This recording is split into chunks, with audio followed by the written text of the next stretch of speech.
Fala, eu sou o João, responde aí. Vamos bater um papo sobre centro de massa e momento de inércia? Bom, dá uma olhada aqui, centro de massa e momento de inércia. O que é isso? O que a gente vai fazer com isso? Como calcular? Como que traz isso para o cálculo? Bom, a gente vai ver que centro de massa e momento de inércia são conceitos físicos, beleza? Aqui no cálculo, a gente vai tratar isso apenas como aplicações do caso escalar. Então a gente viu como calcular integrais de superfície caso escalar, e a gente vai ver que centro de massa e momento de inércia são, na verdade, integrais de superfície, beleza? A gente vai calcular através de integrais de superfície. Bom, para que a gente vai calcular momento de inércia e centro de massa? Para alguns casos de casca fina, superfícies, etc. O enunciado pode escrever principalmente dessas duas formas, beleza? Vamos começar aqui então com o centro de massa? Vamos definir melhor o que é o centro de massa. Digamos que a gente tem uma superfície S, aqui, tranquilo? Parametrizada em relação a U e V, com uma densidade em relação a X, Y, Z. E a gente quer calcular o centro de massa disso aqui. Como é que a gente faz? A gente vai transformar isso em um ponto. O centro de massa nada mais vai ser do que algum ponto aqui que a gente conseguiria representar toda a superfície em apenas um ponto chamado centro de massa, beleza? E por ser um ponto, ele tem as coordenadas X, Y e Z definidas. Bom, e são essas coordenadas que a gente vai calcular para definir o centro de massa. Só que, como é que a gente faz isso? Bom, o centro de massa, ele vai ter o X, que vai ser a integral de superfície de x dm, que é o infinitesimal da massa, sobre a massa total. Isso aqui, na verdade, dm ele é a densidade ds, então ele é calculado dessa forma aqui, tá? Essa integral de superfície sobre a integral de superfície da massa. O y ele vai ser bem parecido, tá? Só que ao invés de x, aqui ele teria y, então fica no final essas duas integrais de superfície aqui. E o z, da mesma forma, ficam essas duas integrais de superfície aqui.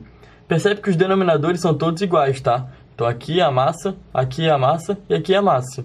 Então se a gente quiser as três coordenadas, x, y, z, no final das contas a gente tem 4 só integrais de superfície. Quais são? Essa aqui com y, essa aqui com z e a massa que é igual em todos os denominadores, beleza?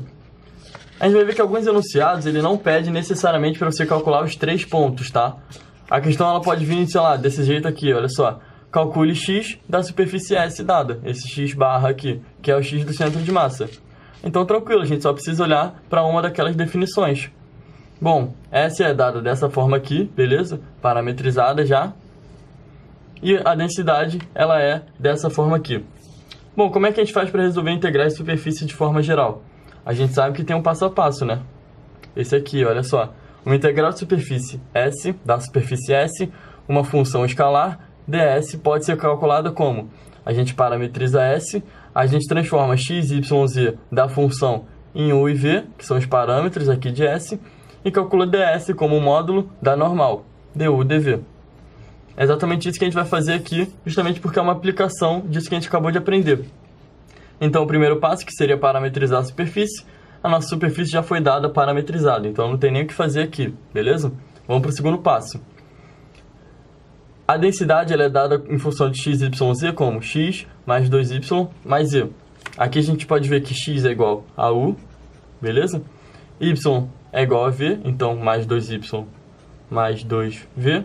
E z ele é dado como 4, então mais 4, menos u, menos 2v.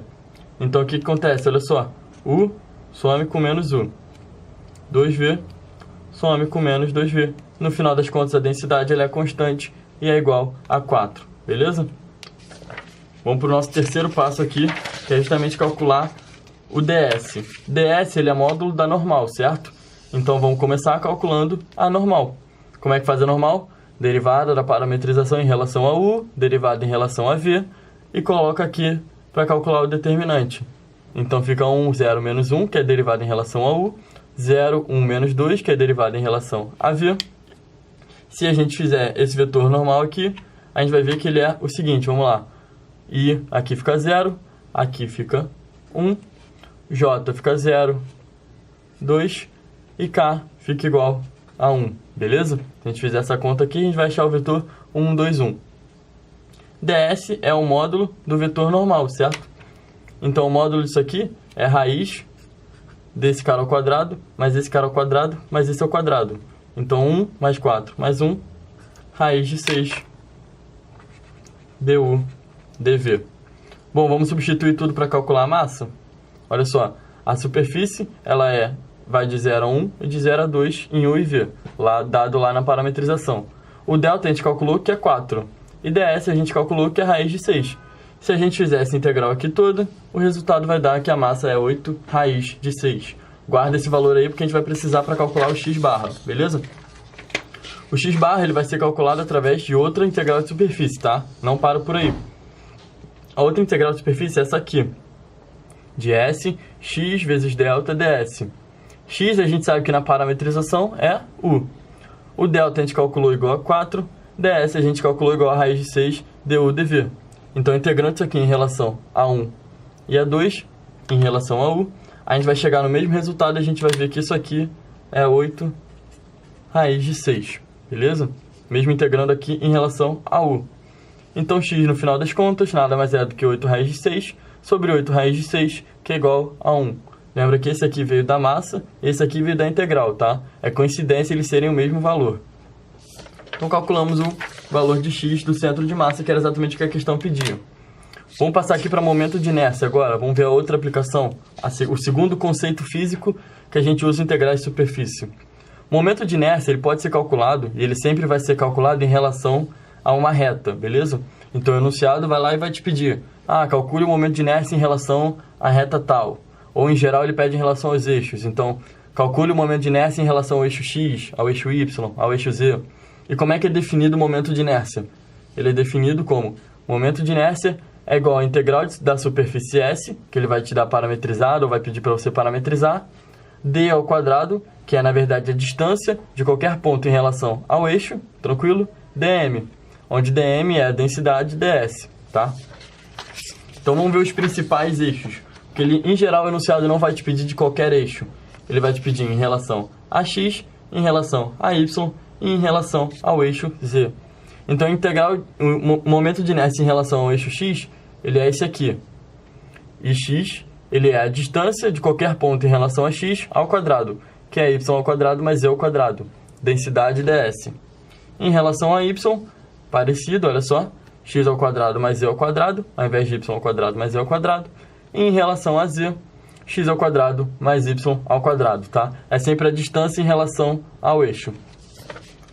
Tá, entendi, mas como é que isso aí cai aplicado pra gente? Vamos ver. O enunciado ele vai te pedir em relação a algum eixo, né? Então, olha esse aqui. Calcule z para a superfície, que é aquela mesma superfície que a gente calculou no centro de massa. Então, com u indo de 0 a 2 também, v indo de 0 a 1, tá? E ele pediu em relação a z, percebe nesse detalhe. Densidade também igual. Quem que é o momento de inércia em relação a z que a gente viu ali atrás? Ele é de x ao quadrado mais y ao quadrado. Na parametrização, x ao quadrado mais y ao quadrado é u ao quadrado mais v ao quadrado. Delta a gente já calculou, viu que era 4. Como os termos são os mesmos, o resultado é igual. ds é raiz de 6 du dv. E os limites de u e de v vai de 0 a 1 e de 0 a 2. Calculando isso aqui, a gente vai ver que jogando 4 raiz de 6 para fora, integrando isso aqui, a resposta é 40 raiz de 6 sobre 3, tá? E essa aqui é a nossa resposta final do momento de inércia em relação a z. Esse vídeo te ajudou? Responde aí!